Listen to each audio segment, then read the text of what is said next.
Hi, today I'm going to be showing you how to make this wonderful, scrumptious chicken pot pie.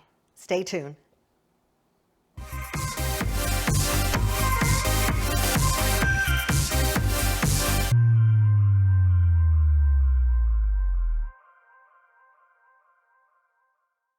Hi, and welcome back to my kitchen. I'm Liza King, and today I'm going to show you, as I said, my chicken pot pie. Anyone that knows me knows that I love chicken pot pies, and as a matter of fact, when I was younger, I remember them being on sale for $1 at H-E-B, and I would go and stock up, and that would be my lunch.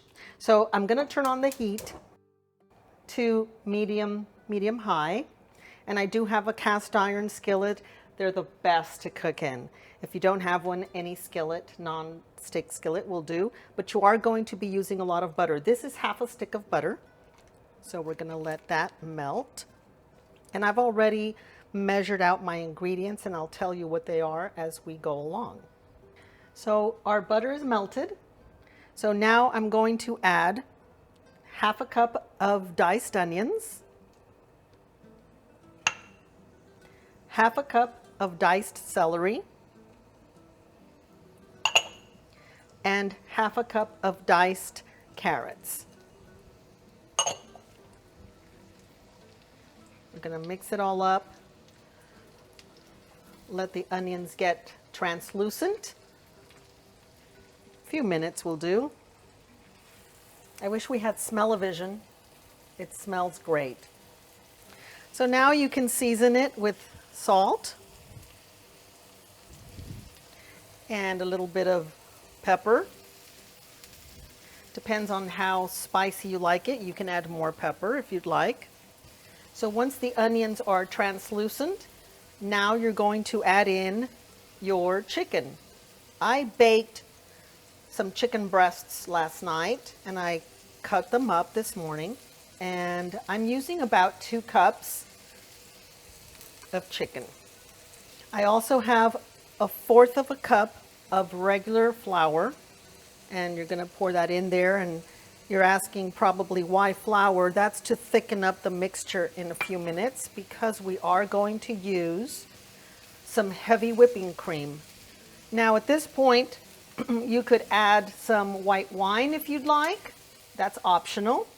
I didn't have any white wine available, so I'm just going to use my heavy whipping cream, and it's about 3/4 cup. Now I also have 2 to 3 cups of chicken stock, and you can eyeball it and see how thick you want this. You don't want it really runny, and at this point you can also add some frozen peas. I didn't have frozen peas, I just had canned peas, which is unusual because I usually don't buy canned peas. And this is about 3/4 cup also. That's getting a little thick, so I'm going to put more chicken stock.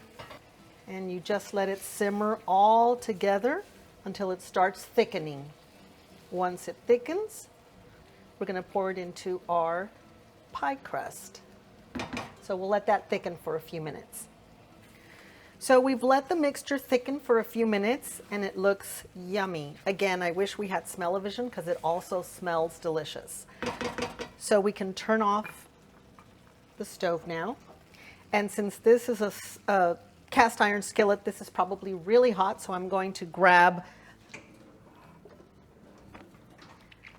my hot pads, and we're going to pour it into the prepared pie crust that I already have over here.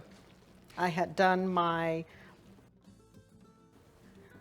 pie. I did my crust last night, and I don't like to buy it. So after you fill it, you're going to put another top layer. You don't have to put a bottom one, but I'm old-fashioned and I like the ones that I used to get at H-E-B that had both top and bottom crust, so I like it. Now this is really big. I'm just going to cut it off a little bit. You want to press it into the bottom. If you love crusts, you can fold it over, make a pretty design. I really don't care. I just want to eat. So now we're going to cut some slits in it for breathing. I usually like to do 3, just to let the steam out.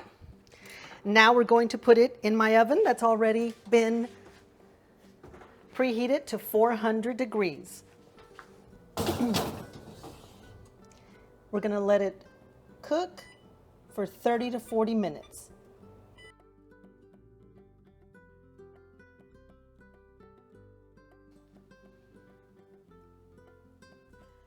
Simple and easy to make. Enjoy it with your family. Don't forget to subscribe, like, and comment. And the recipe is down below. See you next time.